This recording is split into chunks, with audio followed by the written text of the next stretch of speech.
Shalom bien-aimé du Seigneur Jésus-Christ. Je veux partager le culte d'aujourd'hui, dimanche 10 mai 2026. Que le Seigneur Jésus-Christ vous bénisse abondamment.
Laissez tout pour servir Dieu. Je t'assure. C'était le meilleur choix.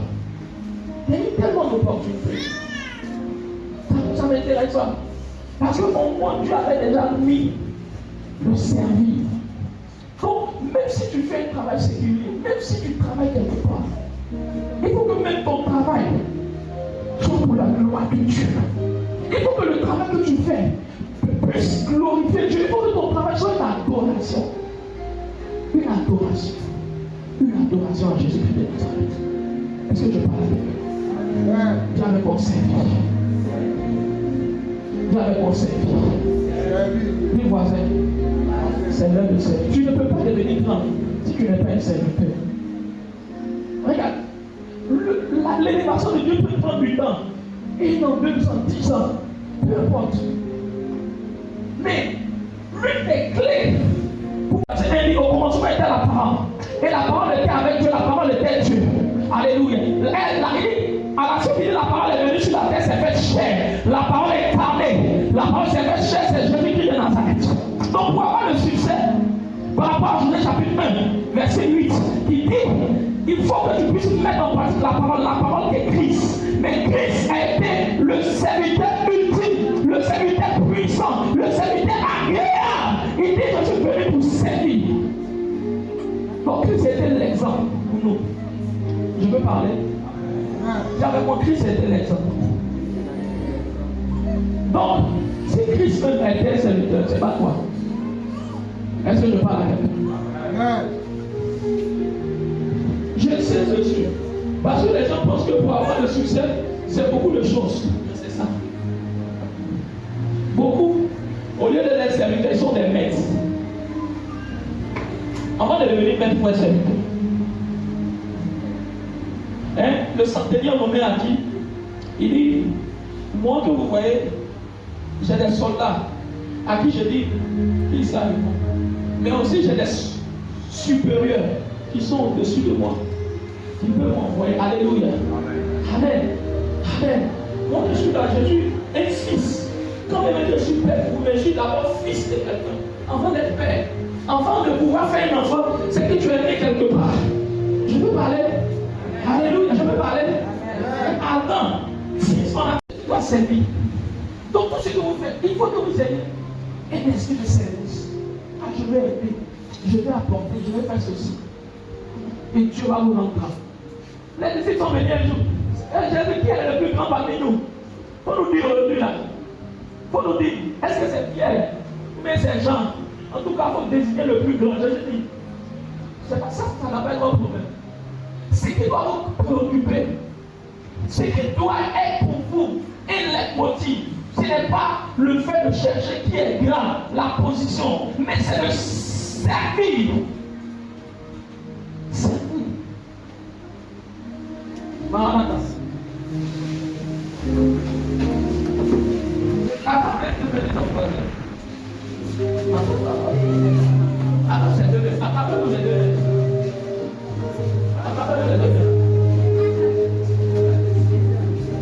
La femme voisine attrape un autre voisin.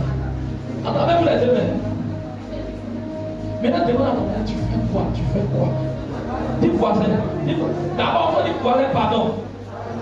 Mais il y a de poser des questions. Tu apportes quoi à la société?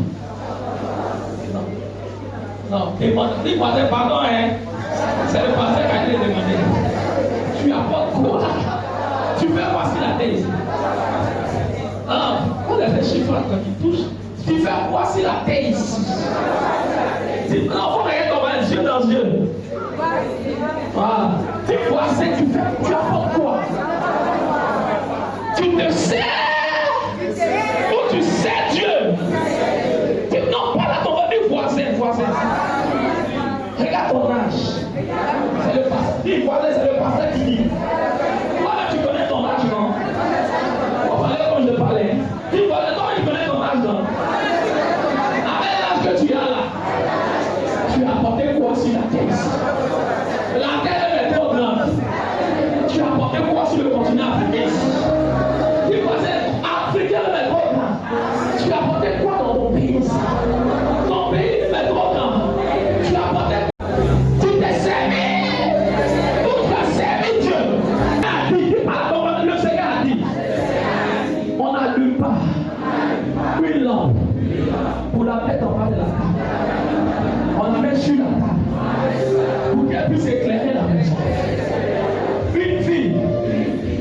a dit une ville, qu'est-ce que nous entendons? Une montagne. Elle ne peut être cachée. Elle doit être partée. Mon voisin, tu en fais quoi? Tu en fais quoi? Tu es serviteur? Tu es servante? Ou bien tu es qui? Toi-même, faut te poser, tu es où? Sur le chéquier, tu es où? Dis sur le chéquier, tu es où? Tu es où? On te place où? Tu es là? Ou bien tu es un pillon comme ça? L'autre dit, tu es une dame. Ou bien tu es un pillon comme ça? Dis voisin, cela doit changer. Tu dois apporter quelque chose à l'humanité. Dis voisin, en train de mourir. Je te parle mon voisin. Avant de mourir, que tu puisses influencer ton entourage. Mon Dieu, je ne dois pas parler. Je ne veux pas. Dis voisin. Tu as encore regardé à tes intérêts. Quand même tu as regardé aux intérêts de Dieu. Non, tu vois, tu n'as pas peur. Tu vois, ce matin. Je vais te dire la vérité. Je n'ai pas peur de toi. Parce que Dieu nous voit. Tu ne pas peur de toi, hein? Voilà. Faut dire voilà. Là, il veut te parler maintenant. Tu te pries, là, tu as pensé à Dieu. Prie pour se servir. Regarde, Matthieu chapitre 23, verset 11. Matthieu 23, verset 11. Lisons rapidement.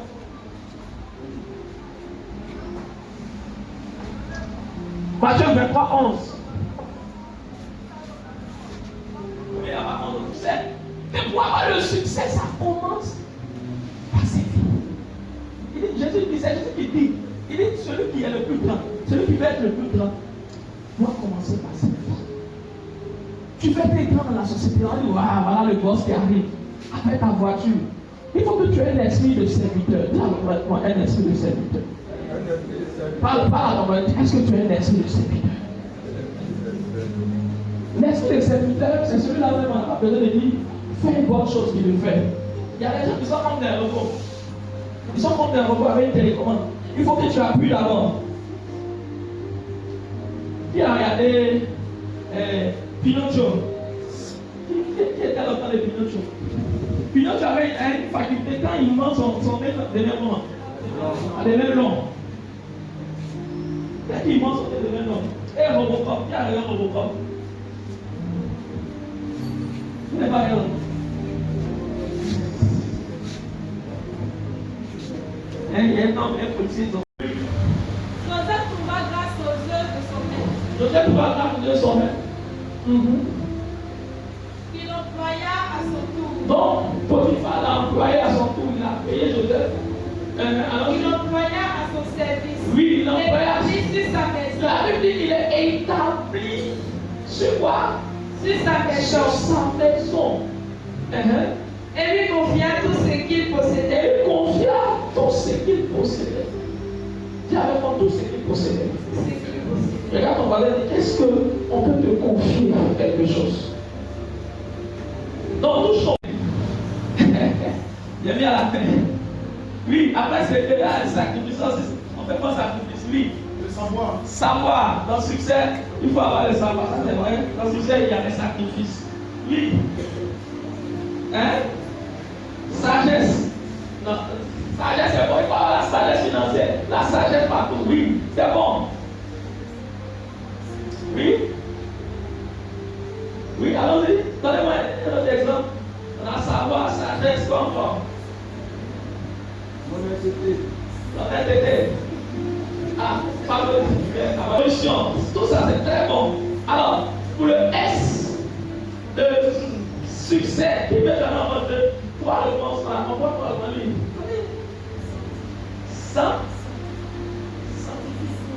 Scientifique, d'accord? C'est bon aussi. Pour avoir le succès. Quelqu'un encore? Oui. Savoir. Comment regarder savoir? Hein? Sainte. Et quand il dit sanctification là, c'est la même chose. Oui. Oui. Quoi? Stabilité. Ouais, le système est stable. Tout ça c'est bon. Ça est difficile. Le premier mot, le Seigneur m'a dit de donner deux mots. Alors, succès, le S.